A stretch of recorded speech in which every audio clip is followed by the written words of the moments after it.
नमः। सन्मति को मम नमन हो, मम मति सन्मति हो। सुर नर पशु गति सब मिटे, गति पंचम गति हो।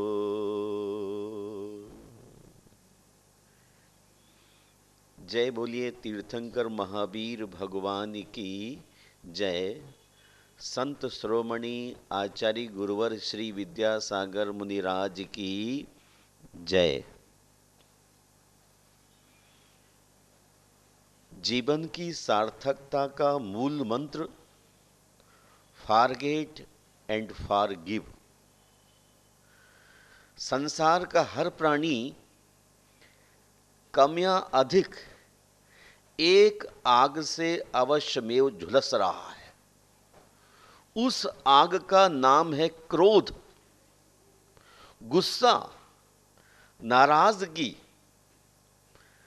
सभी की जीवंत ज्वलंत समस्या है, मुझे बहुत गुस्सा आता है। चाहे कोई छोटा हो या बड़ा, जवान हो या वृद्ध, अमीर हो या गरीब, ग्रस्त हो या कि सन्यासी, सभी इसके शिकंजे में हैं। सभी के क्रोध अभिव्यक्ति के ढंग भी निराले हैं। कोई खुलकर क्रोध करता है तो कोई छिपकर, छिपा छिपा कर यह कहता हुआ कि नहीं, मुझे क्रोध नहीं आता। क्रोध प्रत्यक्ष दिखता है,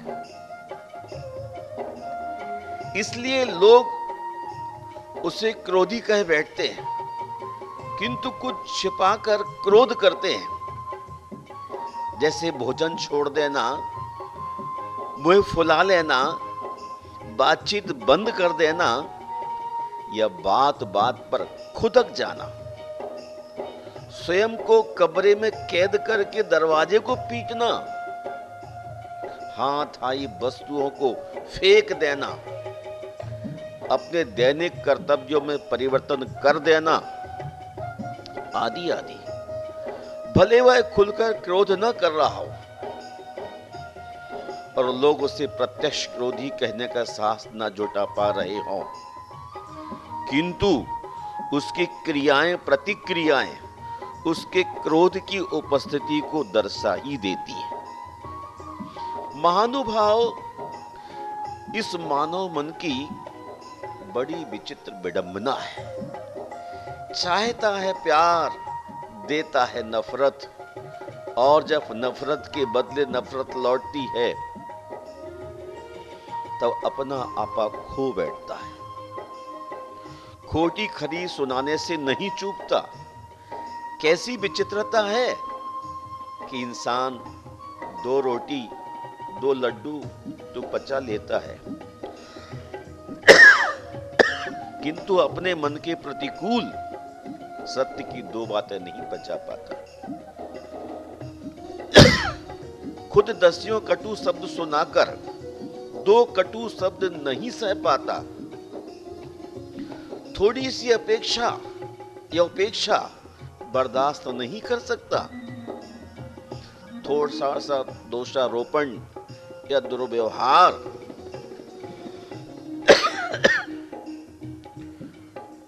जो बदले में किसी ने लौटाया है, मजबूर होकर उसके प्रति भी दया नहीं दिखा पाता। किसी बड़ी हानि या गलती पर इंसान क्रोधित हो तो बात समझ में आती है, किंतु छोटी बातों पर उसकी उत्तेजना समझ में नहीं आती। संप्रति इंसान ने अपने मन, चित्त, हृदय को क्रोध के कारण चीख चिल्लाहटों से आखंड भर लिया है। गाली गलौज जैसे सड़े गले शब्दों की बदबू उसके मुख से बहती ही रहती है। आक्षेप और प्रत्याक्षेपों के अस्त्रों शस्त्रों से उसने स्वयं का हिंसात्मक चरित्र रच डाला है।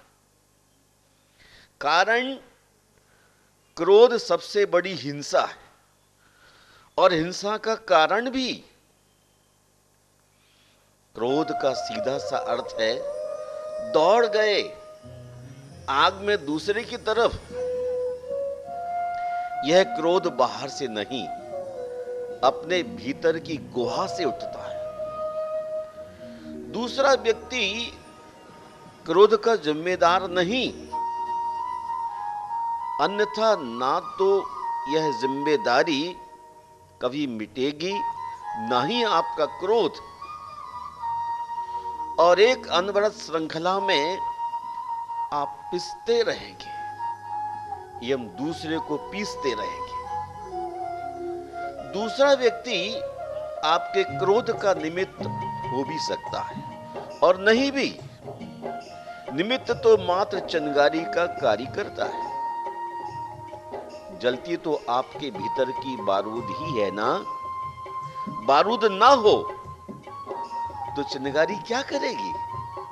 आर्द्र गीले ईंधन पर गिरी चिंगारी ईंधन को नहीं जला सकती।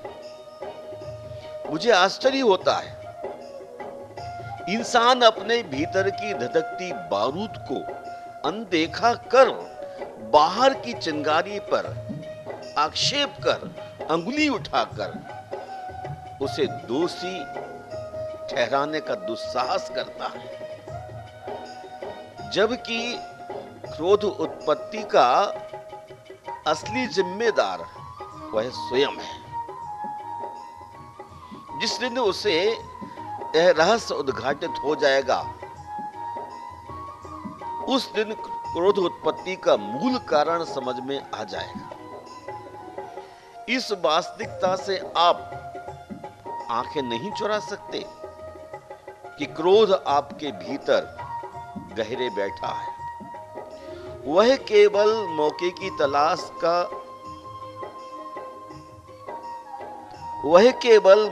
तलाश पर तैनात है। ठीक बिल्कुल वैसा ही जैसे कूप का जल। रस्सी बांधकर बाल्टी को कूप में छोड़ दीजिए, ऊपर खींचिए, जल से भरी बाल्टी लौटेगी। क्या कुएं ने स्वयं बाल्टी में जल भर दिया? नहीं, कुएं में जल था, इसीलिए बाल्टी भरकर आ गई।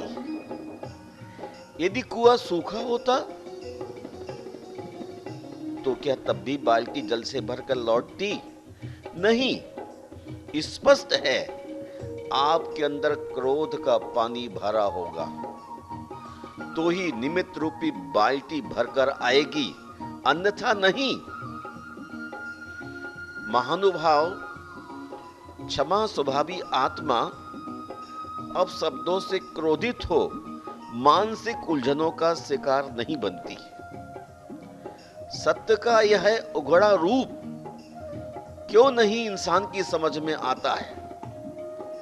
शायद इसलिए कि यह निखालिस शुद्ध सत्य उसे पचता नहीं है।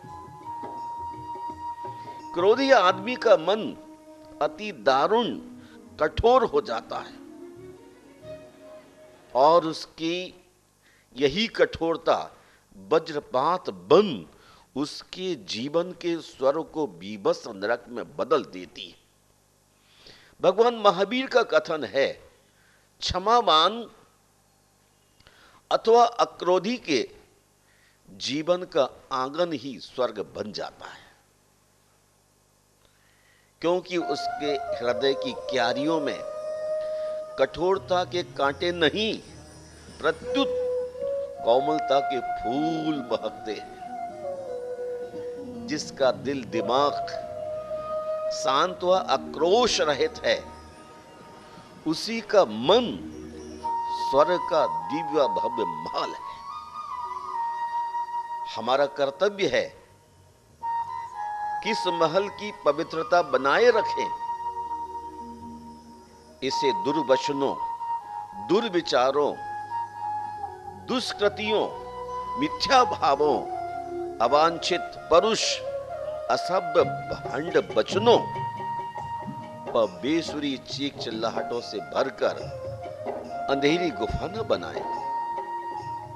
यदि इस महल की दिव्यता और भव्यता को आप वहन नहीं कर सकते तो इसे अंधेरी गुफा न बनाएं, क्योंकि यह कृत्य ना तो किसी इंसान को सहन होगा और ना ही प्रकृति को इस दिव्य महल की स्वच्छता, शुभ्रता, सुंदरता और प्रसन्नता बनाए रखना हम सबका नैतिक कर्तव्य है। क्रोध स्वयं में एक मूर्खता है और है मूर्खों का हथियार। उसके क्रियाकलाप तथा भाव भंगिमा उसके फूहड़ व गमारूपन को दर्शाते हैं। वह क्रोध के तमस से इतना घिर जाता है कि अपने होश हवास को खो बैठता है, बिल्कुल वैसे ही जैसे शराबी शराब पीकर, यह जानते हुए कि ताली दोनों हाथों से बजती है, फिर क्यों उस अवांछनीय बर्ताव को दूसरे के साथ करते हो जो खुद तुम्हें दुख देता है, उसका दिल दुखाता है, दर्द भरी टीस देता है। क्यों नहीं वह सम्मानी व्यवहार अपने छोटे बड़े व अधीनस्थ के साथ अपनाते हो, जिसकी आप स्वयं जरूरत महसूस करते हैं। क्यों किसी को नालायक या बदतमीज कहकर बदले में गधा शब्द नहीं सुनना चाहते। महानुभाव, दूसरी बात, ताली दोनों हाथ दी है, इसमें आपकी इतनी निष्ठा क्यों है? क्या ताली बजाना जरूरी है? बेवकूफ शब्द के बदले नालायक कहने में तुम्हारी क्या गरिमा है? क्या अर्थ हुआ आपके बुद्धि वैभव का, आपके विवेक का? आग के बदले में आपने भी आग फेंक दी। यदि आग पर पानी डाल सकते तो कम से कम अरणिया तो मत डालिए। शांत मौन रहकर मुस्कुरा दीजिए। ताली तो तभी बजेगी जब दूसरा हाथ मिलेगा। आपकी प्रतिष्ठा इसी में है कि दूसरा हाथ ही मत बनिए। क्रोध का त्याग आपकी सुख शांति, अमन चैन के साथ दूसरे की शांति को ही बरकरार रखेगा। दोनों को दुश्चिंता, एंजाइटी, स्ट्रेस एंड डिप्रेशन से बचाएगा। किसी में आग देखकर पानी बनने का दुस्साहस जुटा लेना सच्ची और अच्छी क्षमा है, असली क्षमा है। क्रोध तो मन का पागलपन है। Anger is the madness of the mind. क्रोध का मतलब है बुद्धि की सीमा चुक जाना और उत्तेजित होकर बुद्धू बनने के लिए तत्पर होना। क्रोध के बदले क्रोध करना भीतरी कमजोरी है, जबकि उसको पार कर जाना समझदारी है। जीवन क्षण भंगुर है। इस नश्वर जीवन में ग्रंथियां मत बांधिए, जख्मों को अंतस की गहराई में स्थान मत दीजिए, क्षमा को जीवन में अपनाइए, अंतस ग्रंथियों को खोलिए, जख्मों को भरिए और मधुर संबंधों को मजबूत कीजिए। क्षमा स्नेह सलीला है। यह ऐसी चित्त दशा है जहां क्रोध व्यर्थ हो जाता है। क्षमा ऐसा एयर कंडीशन फिटिंग है जहां क्रोध की गर्मी या हुमस का असर ही नहीं होता, ना जहां गाली चोट पहुंचा सकती है, ना अनुचित व्यवहार रोष पैदा कर सकता है। क्षमा करके जख्मों को भूल जाना बेहतर है, क्योंकि छोटे से मस्तिष्क में स्मरण रखने लायक सत्यम शिवम सुंदरम बहुत है, और इसी प्रशस्त स्मरण से मिल जाएगा प्रतिक्रिया और प्रतिशोध के सातत्य को विश्राम। क्षमा के अभाव में प्रतिकूल प्रतिक्रियाएं प्रतिशोध में बदल जाती हैं। क्रोध अहंकार में परिणत होकर जवाबी पत्थरों का ढेर अपने चारों ओर इकट्ठा कर लेता है। इस स्थिति में क्षमा की आराधना ही हमें संबोधि समाधान दे सकती है। न जाने छोटी सी जिंदगी में चंद सांसों का सफर मंजिल पर पहुंचने से पहले कब खत्म हो जाए। क्यों दुश्मनी की वजनदार गठरी सिर पर लाद रहे हो?